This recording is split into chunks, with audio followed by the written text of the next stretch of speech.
여러분 혹시 요즘 신문이나 그리고 방송 그리고 인터넷 상에서 필리버스터라는 말 혹시 듣고 계세요? 필리버스터. 영어라 그냥 원래 우리는 영어는 잘 모르니까 라고 생각하시는가? 필리버스터 들어보셨죠? 네, 필리버스터. 뭐냐면요. 국회의원들이 어떠한 결정을 하기 전에 그 결정을 하지 못하도록 계속해서 토론을 하는 거예요. 그러니까 이 말을 다른 말로 하면 무제한 토론 아니면 의사 방해 연설이에요. 그런데 이것을 어떻게 했냐면은 지금 100시간이 가깝게 지나가고 있는데요. 지금 가장 많이 한 사람은 더불어민주당의 정청래 의원이라고 한 사람이 11시간 동안 서서 마이크로 이야기를 했어요. 11시간 동안. 예. 지금 100시간이 넘게 계속 진행되어 있었어요. 원래 우리나라는 김대중 선생님이 1965년도에 국회의원 중 한 사람이 체포영장이 신청이 되어서 그것을 통과시킬 것 같으니까 5시간이 넘게 이야기를 해서 기록을 가지고 있었었는데 이번에 그것이 많이 깨졌어요. 왜 그것을 하느냐 라면 지금 여러분 테러 방지법 있죠. 테러 방지법. 테러 방지법을 통과를 시키려고 하는데 새누리당에서는 테러 방지법에 관련된 정보 수집을 안급위에서 가져가자. 그래야 된다라고 하고 있고 더불어민주당에서는 국민안전처에서 정보를 수집하는 것으로 하자. 안급위에서 정보 수집해봤자 앞으로 어떻게 돼요? 수사도 하지도 못하고 더 문제만 있으니까 공개적으로 안전처에서 해서 나중에 잘못되었을 때 국회에서 조사도 하고 법적으로 올바르게 하는 것이 훨씬 더 낫지 않느냐라고 해서 둘이 싸우고 있어요. 그래서 이것을 통과시키려고 새누리당에서 하는데 그것을 통과시키지 못하도록 계속해서 그것에 관련된 토론을 하는 거예요. 한때 이게 없었어요. 그래가지고 박정희 대통령 때 없애가지고 그 이후에 여러분 TV에서 잘 보면 한쪽에서는 여당에서는 법을 통과시키려고 하고 한쪽에서는 안 통과시키려고 해가지고 뭐예요? 막 의사봉을 막 뺏고 문을 뭐 발로 차고 국회의사당 문을 막 붓고 막 이렇게 하고 무슨 시장판에서 무슨 도깨비 사람들 장난하는 것처럼 막 그렇게 행동을 했잖아요. 그것은 법을 통과를 시키지 못하게 쾅쾅쾅 때리는 것을 막기 위해서 막 몸으로 막고 막 그랬어요. 근데 그렇게 하지 말고 좀 국회의원들이니까 대화와 타협으로 토론을 잘 벌여서 그렇게 진행하자. 그리고 소수당, 사람이 적은 소수당 사람들이 다수당 사람들에게 그냥 야 우리 투표를 합시다 해서 손 들고 통과시키고 하는 것을 막기 위해서 이렇게 필리버스터라는 행동이 있어요. 이것은 뭐예요? 막 몸으로 하는 것이 아니라 힘으로 하는 것이 아니라 어떻게 좀 머리로서 그리고 좀 이성적으로 우리가 국회를 잘 운영해서 법을 그렇게 많은 토론을 거쳐서 빨리빨리 하지 말자. 빨리빨리 하다가 잘못하면 많은 법이라는 것은 한번 통과가 되면 많은 사람들에게 영향을 미치기 때문에 천천히 조심조심해서 하자라고 했던 것이 바로 이 필리버스터라는 이야기거든요. 그러니까 결론은 우리가 법을 만들 때 좀 더 신중하고 조심스러운 방법으로 만들자. 대화와 타협을 통해서 만들자라고 하는 이야기입니다. 국회에서도 이렇게 법을 만들 때 어떻게 하면 좋은 방법으로, 어떻게 하면 많은 사람들이 피해가 입지 않게, 어떤 사람들은 많은 사람들을 구제할 수 있는 방법으로 해야 할까라는 것을 늘 고민하고 그렇게 생각해요. 그것이 바로 현명한 방법이고 지혜 있는 방법이잖아요. 그런데 여러분, 그리스도인들도 마찬가지입니다. 여러분, 우리들에게 문제가 닥쳤을 때 경제적인 문제, 사람의 문제, 자녀의 문제, 가족 간의 문제, 직장의 문제, 진로의 문제 등 다양한 문제가 발생했었을 때 여러분은 그 문제를 해결할 수 있는 방법을 어떻게 합니까? 문 딱 닫아 놓고 금식학으로 이야기합니까? 아니면 나보다 더 많은 지식을 가지고 있는 사람에게 가서 조언을 얻습니까? 아니면 그냥 무대뽀로 그냥 일단 저질러 봐 이런 식으로 아무 생각 없이 합니까? 아니면 그냥 그 시간이 확 맞다드여서 아이고 될 대로 되라 난 모르겠다라고 하고 있으십니까?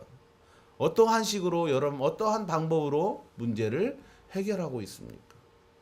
세상 사람이라면 그렇게 세상적인 지혜로 세상의 사람을 통해서 어떠면 때때로 무력으로 무대포로 해결할 수 있겠지만 그리스도인들은 달라야 돼요. 어떻게 해요? 하나님의 방법으로 해야 합니다. 왜요? 우리는 그리스도인이기 때문에 그래요. 여러분 우리 문제, 내 문제들, 우리의 문제들이 여러분 우리 앞에 있었을 때 여러분 우리는 어떠한 방법? 하나님의 방법으로 해결해야 돼요. 오늘 본문에서 바로 그 하나님의 방법으로 해결하는 다윗을 통해서 어떻게 이루어지는지 그리고 우리가 어떻게 하나님의 방법으로 우리도 따라야 할 것인지에 대한 것을 다시 한번 점검해 볼 수 있는 그러한 시간이 되기를 원합니다. 다윗이 도망이 끝이 없어요. 도망가면 사울이 쫓아오고 도망가면 사울이 쫓아오고 하는 거예요. 오늘 본문의 23장 23절에 보면 사울이 이렇게 얘기해요. 다윗 네가 유다 몇 천 명 가운데 숨어 있을지라도 내가 찾 것이다. 이 말은 천이라는 것은 성경에서는 무한대예요. 그러니까 네가 어느 곳에 있든지 내가 너를 반드시 찾아낼 것이다 라는 사울의 엄포지요. 사울은 다윗을 반드시 찾아서 죽이려고 생각하고 있는 거예요. 그래서 다윗이 어디 숨었습니다 라는 소식만 들어도 군대를 이끌고 사울이 다윗을 쫓아가요. 그러니 다윗이 어느 한 곳에 숨어 있을 수가 없어요. 계속해서 도망 다닙니다. 하지만 다윗이 그렇게 도망 다닐 때마다 사울도 그곳에 찾아가서 다윗을 잡으려고 하고 있죠. 오늘 본문은 엔게디라는 곳에 다윗이 숨어 있었을 때의 이야기예요. 다윗이 엔게디라는 곳에 숨어 있다라는 말을 사울이 듣고 난 다음에 3,000명의 군대를 데리고 엔게디로 들어갑니다. 그런데 재미있는 것은 엔게디 부근에 다 도착했었을 때 사울이 갑자기 배가 아파요. 배가 아파. 그래서 배가 아프면 어디 가야 돼요? 화장실에 가고 싶어 갑자기. 그래가지고 아이고 이 근방에 어디 용변을 볼 데가 없는가? 우리가 용변이라고 하면은 좋은 말이고 그냥 말로는 똥 쌀 데 없을까? 이렇게 찾아봐요. 왕이니까 아무 곳에서 할 수 없잖아요. 그러니까 둘러보니까 굴이 하나가 있어요. 그래서 그 굴로 들어갑니다. 그런데 여러분 아무리 왕이지만 응가할 때까지 무슨 옆에서 호위병이 지켜주겠어요? 그렇죠? 호위병이 이렇게 굴을 쳐다보니까 굴이 시커멓고 아무도 없으니까 야 철로 가 떨어져 그렇게 해서 혼자 응아를 보고 있는데 세상에 그 굴 깊이 안쪽에 누가 있어요? 다윗이 있었던 거예요. 사울이 자신을 추적하러 오니까 다윗이 숨어 있는 곳이 굴 속에 숨었어요. 그런데 굴 속에서 숨어서 자기 부하들하고 가만히 기다려서 조마조마하고 있는데 아니 저 바깥에서 누가 들어와요? 사울이 들어오네. 사울이 들어와서 하는 일이 뭐예요? 엉덩이를 이렇게 내리더니 응아를 싸고 있어요. 부하들이 어떻게 생각하겠어요? 다윗 대장님, 하나님이 주신 기회입니다. 하나님이 주신 기회입니다. 오늘 말씀에도 4절에도 이렇게 나와요. 여호와께서 당신에게 이르시기를 내가 원수를 너의 손에 넘기리니 내 생각에 좋은 대로 그에게 행하라. 이렇게 기회입니다. 아니 응아하고 있는 사람 뒤에 가서 칼로 팍 치면 이제 처음 아무것도 모르는 초짜 병도 사울을 이길 수 있어요. 기회예요. 하나님이 주신 겁니다. 라고 이야기합니다. 제 생각에도 맞아요. 아니요 얼마나 좋은 기회예요. 응? 사울이 공개적으로 자기를 죽이려고 하는데 그 굴에서 아무도 부하도 데리고 앉고 호위하는 사람도 데리고 앉고 와서 거기에서 응아를 하고 있는데 그 뒤에 몰래 다가가서 살짝 칼로 찌르면은 사울은 죽을 것이 뻔한데 말입니다. 분명히 하나님이 주신 절호의 기회일 거예요. 사람의 생각은 그럴 거예요. 다윗이 응아하고 있는 용변을 보고 있는 사울에게 한 걸음 한 걸음 다가갑니다. 그리고 칼을 꺼내요. 그런데 믿지 못할 일이 벌어집니다. 뭐예요? 사울이 용변을 보는 그 뒤에서 옷을 살짝 잡더니 옷자락만 살짝 칼로 잘라내고 돌아와요. 이 모습을 본 부하들이 어떻게 했어요? 아니 도대체 지금 뭐 하는 일이야, 다윗 임금이?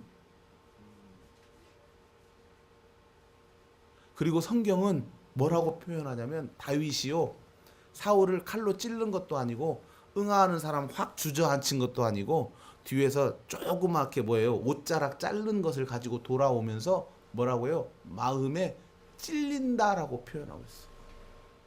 다윗의 마음이 찔려요. 꼭 다윗 바보 같지 않아요, 여러분? 아니 자기가 밀어서 넘어뜨린 것도 아니고 가서 한 대 주워 박은 것도 아니고 칼로 때린 것도 아니고 아무것도 하지 않았잖아요.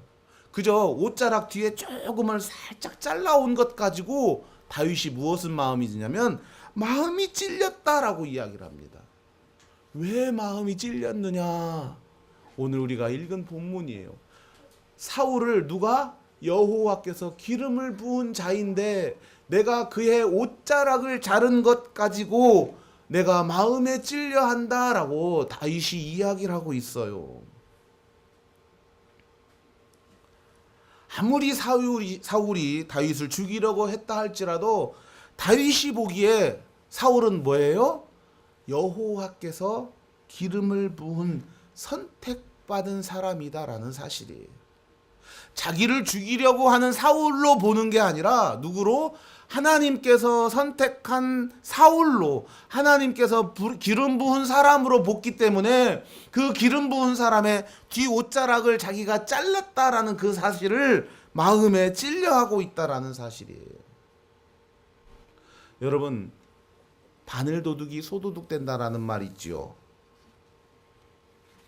사울이 응아하고 있었을 때 다윗이 사울에게 행한 것은 목숨을 취한 것도 아니었어요. 그렇죠? 그리고 그를 부끄럽게 한 것도 아니었어요. 겨우 옷자락만 잘랐을 텐데 다윗의 마음이 왜 마음에 찔려 해요? 그것은 그 사울이, 자기가 옷자락을 자른 그 사울이 하나님이 기름 부은 사람이기 때문에 그 하나님이 기름 부은 사람에게 행한 자신의 사소한 일이라도 분명하게 자기가 뭐예요? 잘못하고 있다라는 사실을 사울이 인정하고 있는 거예요. 참 사소한 일이잖아요. 하나님이 기름 부은 사람이 무엇이라고 그 옷자락 자른 것 가지고 다윗이 마음이 아파하고 있는 거예요. 우리 신앙생활 하면서 1년 52주 중에 한 주 빠지면 어때? 뭐 큰 문제가 될까? 사소한 문제일 것 같아요. 내가 하나님 앞에 직분을 맡았는데 내가 정말 일이 바쁘니까 한 번만 그냥 오늘 빠져도 무슨 큰 일 벌어지는 거 아니니까 라고 생각한다는 것은 정말 잘못된 일입니다. 오늘 주님이 우리들에게 어떤 신앙을 요구하고 계실까? 여러분, 우리가 신앙생활에서요, 우리는 무엇 하나라도 신중하게 생각해야 하고요, 정말로 사소한 일에도 행동함을 조심스럽게 해야 돼요. 오늘 비록 다윗이요, 사울에게 쫓기는 상황이잖아요. 그렇지 않아요? 그런데 다윗이요, 영적으로 정말로 민감하고 있는 모습이에요. 무슨 말이냐면 우리가 어려움에 처했을 때 정상적으로 이성적으로 생각하는 것 쉽지 않지요. 신앙도 마찬가지예요. 내가 어려움에 빠졌으면은요, 내가 신앙인이다라는 것을 잠깐 까먹어 버릴 때가 있어요. 사울 임금이요, 우리가 사무엘상 28장 가면은요, 다윗을 죽이려고 해도 안 되고 모든 일이 잘 안 돼요. 예전 같지가 않아요. 그러니까 하다 무슨 일을 하죠? 세상에 신이 접한 여자, 오늘날로 말하면 무당한테 찾아가서 내가 앞으로 어떻게 될 것인지를 물어보고 있어요. 사람이 원래 그래요. 내가 너무나 어렵고 내가 너무나 힘들면 내가 원래 생각대로 잘 하지 못하고 내가 원래 잘 하던 것들도 잘 하지 못하게 돼요. 신앙도 마찬가지죠. 내가 어려움에 빠지면 내가 그전에는 평안했을 때는 하나님 앞에 내가 의지하고 하나님의 선택을 존중하고 하나님의 방법으로 일을 행하다가 내가 갑자기 감당할 수 없는 일이 나오면 순간적으로 우리도 이성을 잃어버리고 누구에게 쫓아가요? 점쟁이에게도 쫓아가기도 하고요. 세상의 돈으로 해결하려고 하고요. 사람의 마음으로 사람의 방법대로 해결하려고 하는 것이 우리 인간의 모습이에요. 하지만 오늘 다윗이 뭐예요? 자기를 죽이려고 3,000명의 군대까지 데리고 왔어요, 사울이. 그런데도 그 순간에, 그렇게 급박한 순간에도 다윗이 전혀 믿음으로써 영적인 눈이 혼탁해지지 않아요. 그 순간에도 다윗은 사울이 기름 부음 받은 사람이기 때문에 내가 그의 옷자락을 조금만 잘라도 내 마음이 찔려 한다라는 그 믿음을 가지고 있다라는 사실입니다.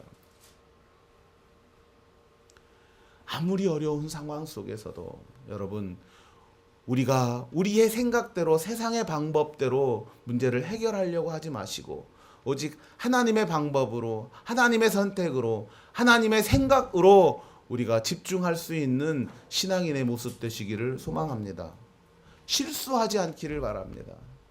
그저 우리의 생각대로 내 상황이 급박해서 내가 나도 알지 못하도록 영적인 민감성을 잃어버리지 않는 사람이 되시기를 소망합니다. 오늘 다윗처럼 말입니다.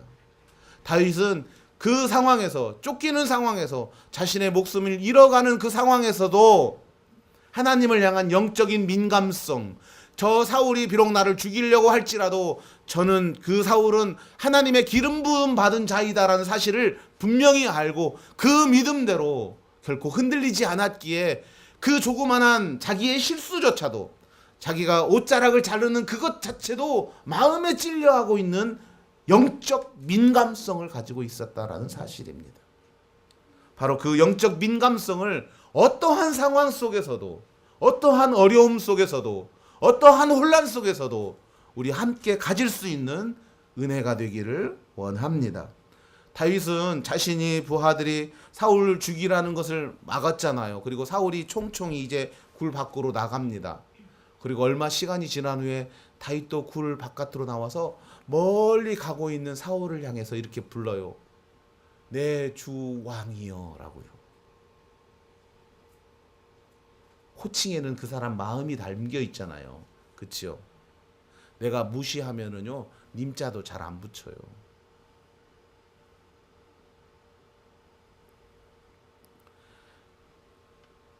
큰 교회를 가면은요, 부목사님을요, 목사님이라고 안 부른대요. 장로님들이요. 김목사 이렇게 부른대요. 왜요? 존경하는 마음이나 마음속에 목사님으로 생각이 안 든대요. 우리도 그렇잖아요. 우리가 무시하면 님자나 존칭어를 잘 안 써요. 그런데 오늘 다윗은요, 자기를 죽이러 온 사울을 향해서 뭐라고 해요? 내 주 왕이다라고 부르고 있어요. 그러면서 절을 먼저 해요.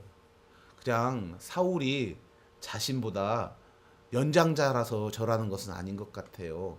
한때 자기의 장인이어서 절했던 것들은 아닌 것 같아요. 지금 다윗이 사울을 향해서 내 주 왕이여 하면서 큰 절을 하고 있는 것은 사울을 누굴로 보는 거예요? 여호와의 기름 부음 받은 자로 보기 때문에 계속해서 그렇게 하고 있는 거예요. 여러분, 외교관은 큰 죄를 짓지 않고는 체포되지 않는 면책특권이라는 게 있어요. 얼마 전에 우리나라에서도 아랍의 어느 한 외교관이 술을 먹고 운전하고 가다가 팡 차를 받아버렸어요. 그런데 30대 여성이 그렇게 크게 다치진 않았지만 팡 받아놓고 그냥 자기 차를 몰고 외교관 자기 공간으로 들어가 버렸어요. 경찰이 가서 조사할 수 있어요? 없어요? 없어요. 왜요? 특권이 있기 때문에, 면책 특권이 있기 때문에. 현행범도 아니었고요. 그리고 그것을 바로 어떠한 살인 사건이나 이런 것도 아니었기 때문에 면책해요. 책임을 물지 않아요. 잘못은 했지만은. 그 외교관이 힘이 있어서 그래요, 여러분? 아니잖아요. 그 나라를 대표해서 일을 하고 있기 때문에 그렇게 하고 있는 거예요. 오늘 다윗이 저 사울을 내가 존경하고 좋아해서 내 주 왕이요 하면서 큰 절로 절하는 게 결코 아니에요. 그냥 하나님이 세웠던 사람이기 때문에 하나님을 바라보고 절을 하고 있는 거잖아요. 외교적인 대사나 특사로 가는 것은 그 사람이 힘이 있고 그 사람 능력이 있는 것이 아니라 그 사람이 누구를 대신해서 대통령을 대신해서 왕을 대신해서 가기 때문에 그 사람을 인정해주고 대우해주는 거예요.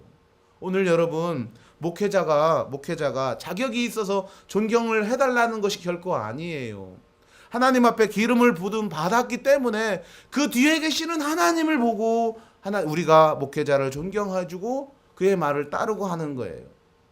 여러분 제가 여러분보다 더 많이 배워서 여러분이 저한테 존경해달라는 거 아니고요. 제가 인격이 워낙 훌륭해서 여러분 앞에 존경받을 만하다고 이야기하는 것이 결코 아니래요. 하나님께서 저를 기름 부어 주었기 때문에 저에 대한 것이 아니라 그 기름 부은 하나님의 권위를 보고 제가 감히 여러분 저 목회자를 존경해 주세요, 존중해 주세요라고 말할 수 있고 여러분이 그렇게 해야 되는 거예요. 여러분 목회자뿐만이 아니죠. 교회 안에서 장로님을 세우고 권사님을 세우는데요. 그 사람을 보고 여러분 존경해서 그 사람이 우리의 리더자이기 때문에 워낙 인격이 훌륭하기 때문에 우리가 그분들을 존중해주고 존경해주는 게 아니에요. 하나님이 선택해 주셨고 하나님이 해주셨다는 것을 알기 때문에 그것을 보고 우리가 인정해 주는 거예요. 회장님도 그렇고요. 찬양대에서 리더자도 그렇고요. 하나님께서 선택해 주셨다라는 것을 우리가 믿기에 그것에 대한 권위를 알기에 어때요? 우리가 인정해 주고 또 따라주고 하는 거예요. 집에서 여러분 형제간이 많은 사람들은 엄마 아빠가 무슨 일을 시킬 때 어때요? 큰 아이들한테 시키잖아요. 만약에 한대 그러면 야 너 방 청소해. 너는 방 청소하고 너는 방 닦어. 이렇게 말하면 잘 안 들어요. 그렇죠? 그렇지만 뭐라고 하면 들어요. 엄마가 그러는데 너 이거 닦으래. 그러면 누가 말하는 거예요? 그걸 내가 말하는 거예요? 큰언니가? 아니에요. 그 누가 말하는 거예요? 엄마가 말하는 거예요. 야, 너 아빠가 오래. 그러면 내가 말하는 거예요? 아니에요. 결코 내가 말하는 게 아니라 누가 말하는 거예요? 아빠가 말하는 거예요. 아빠의 권위예요. 아빠가 세웠기 때문에 그러고 아빠가 만들어줬기 때문에 그래요. 바로 그 뒤에 계시는 하나님을 보기 때문에 우리가 존중해주고 존경해주는 거예요. 오늘 다윗이요 사울 개인을 보고 나를 죽이려고 하는 저 원수 사울을 보고 존경해주면서 내 주 왕이요 하면서 크게 절하고 있는 것이 아니에요. 오늘 다윗도 사울을 세우신 그 하나님을 보고 그분의 선택을 보고 그분의 뜻을 보기 때문에 오늘 그 사울 앞에서 내 주 왕이라고 부르고 엎드려서 절하고 있는 모습이에요. 이게 바로 영적으로 깨어있는 사람, 영적으로 깨어있는 신앙인의 모습입니다. 오늘 우리도 마찬가지입니다. 목회자를 또한 직분자들을 보고 그 목회자 직분자 뒤에 계시는 하나님을 볼 수 있는 영적 안목이 필요합니다. 그 하나님을 볼 수 있기를 소망합니다. 그것이요 여러분 바로 그것을 보고 세우신 하나님을 볼 수 있는 우리의 신앙이고요. 그분의 선택을 믿는 우리의 신앙이고요. 그분의 뜻을 보는 우리의 신앙이에요. 그게 우리의 신앙이라는 사실이에요. 오늘 그 세우신 하나님을 분명하게 볼 수 있는 우리가 되기를 소망합니다. 그 선택한 그 하나님을 인정할 수 있는 우리가 되기를 소망합니다. 그분의 선택과 그분의 인정 따라서 그분의 뜻임을 우리가 알 수 있는 신앙인의 모습 되기를 소망합니다. 다윗이 사울을 향해서 무엇이라고 외쳐요?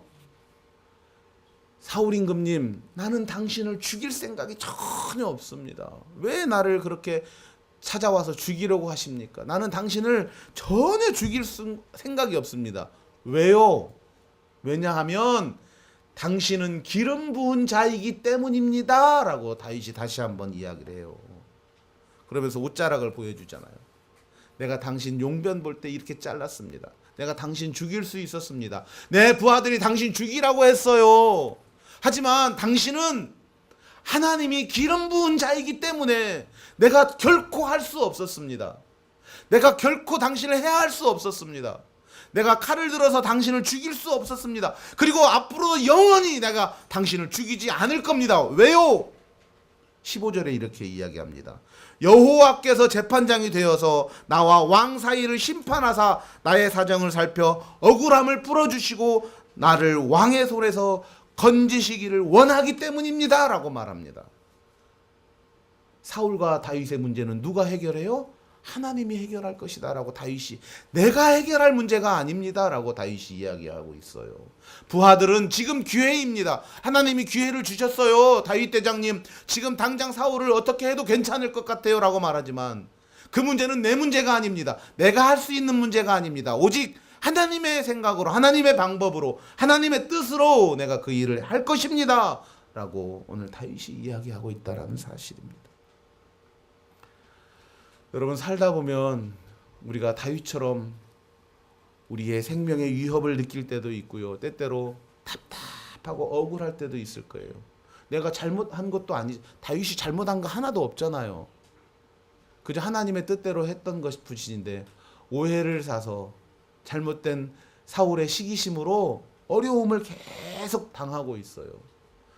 때때로 그래서 법에 호소하고도 싶어 하잖아요. 힘 있는 사람에게 우리의 억울함을 풀어주기를 원할 때도 있잖아요. 잠도 못 자잖아요. 그래서 그 억울함이 너무나 극단적이어서 자기의 억울함을 해소할 수 없었을 때 때때로 어떤 사람들은 극단적으로 자살이라는 것도 선택해요. 너무 억울하니까. 자기가 어떻게 할 수 없으니까. 답답하니까. 그래서 고소하고 고발하고. 하지만 여러분, 그리스도인의 억울함, 답답함은 세상의 방법이 아니라 하나님의 방법으로, 하나님께 맡기는 방법으로 해결할 수 있기를 소망합니다. 베드로전서 5장 7절에 이렇게 기록합니다. 너희의 염려를 주께 맡기라. 이는 그가 너희를 돌보심이라 라고 말입니다. 아무리 억울해도, 아무리 이 속이 터지는 만큼 답답해도 주님께 맡기는 지혜가 있기를 소망합니다. 내가 억울해서 도저히 한숨을 자질 못해도 그저 그 순간 하나님의 방법으로 해결할 수 있는 지혜가 여러분의 머릿속에 떠오르기를 소망합니다. 오늘 다윗처럼, 그래, 하나님이 나의 억울함을 해결해 주시겠지, 하나님이 나와 당신 사이의 문제를 해결해 주시겠지라고 입술로 고백하고 행동으로 다짐하며 묵묵히 하나님의 방법이 이루어질 때까지 기다릴 수 있는 신앙의 모습 되시기를 소망합니다. 다윗의 이야기를 들은 사울이요, 마음의 변화가 생겼어요. 그래서 18절에 이렇게 기록합니다. 내가 나를 선대한 것은 오늘 내가 나타냈으니 여호와께서 나를 내 손에 넘기셨으나 내가 나를 죽이지 아니했다. 사울도 그렇게 이야기를 하고 있어요.